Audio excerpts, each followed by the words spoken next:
Alright guys, Gemini back with another video, and today we're going to be discussing WrestleMania 18 in the Sky Dome in 2002. And this is let me show you, the DVD is kind of broken and stuff. See, I got this off Amazon. You got to be really careful because sometimes the DVD doesn't come in very good shape. Icon versus Icon, wow.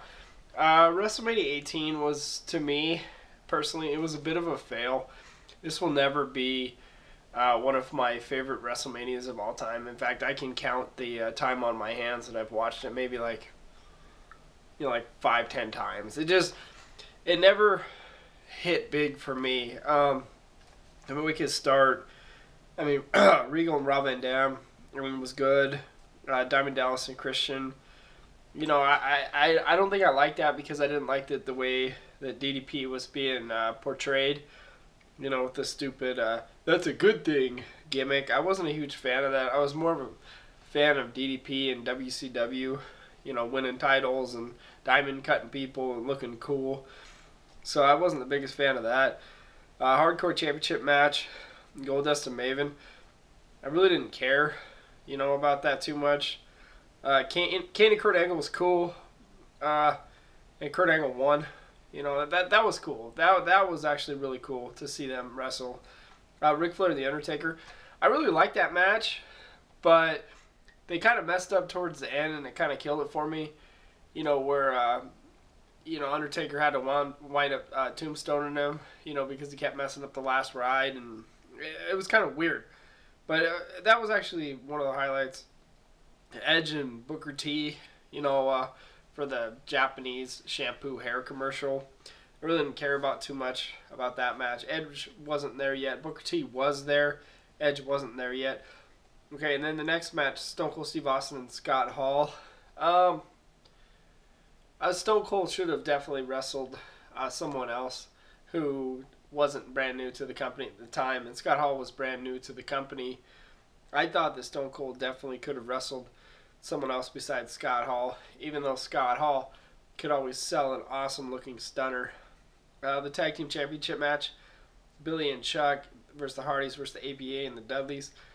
It was okay.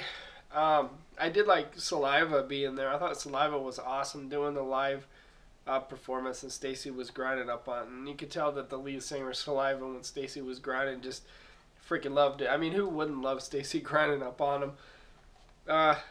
Okay, Jazz Lee and Trish Stratus. I always felt like they should have had Trish Stratus win because it was in Toronto, her hometown. And, you know, of course, The Rock and Hogan, that was the match that everyone will remember WrestleMania 18 for. Not so much the rest of the card, but everyone will remember The Rock and Hogan.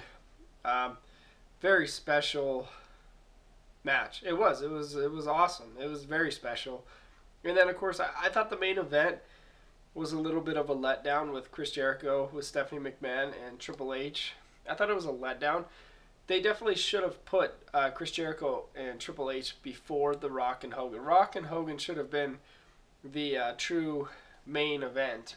So I felt like they missed a little bit with WrestleMania 18. Just a tad bit. I felt like it could have been more. But WWF, you know, WWE, well, it was WWF at the time, they were still pretty strong in 2002. Even though Chris Jericho and the Triple H match didn't quite deliver, just because the crowd was so dead. I mean, it's similar to WrestleMania 25, if you think about it. They put on Taker and Shawn Michaels, which was the match of the night, before they put on Randy Orton and Triple H. So no one really had any energy left, you know, during the Randy Orton Triple H match. And it was the same thing with Chris Jericho and Triple H. After everyone cheered their ass off for The Rock and Hogan, no one had anything left. So it was really quiet and a short, simple match with Chris Jericho and Triple H. So, you know, WrestleMania 18, it was alright. I mean, there were some hits and misses, but definitely not my favorite WrestleMania of all time. So what I'm going to do, I'm going to snap some pictures of this DVD, and I hope you guys enjoyed this, and subscribe to the channel, and a lot more awesome videos to come. Thank you so much. Have a good one.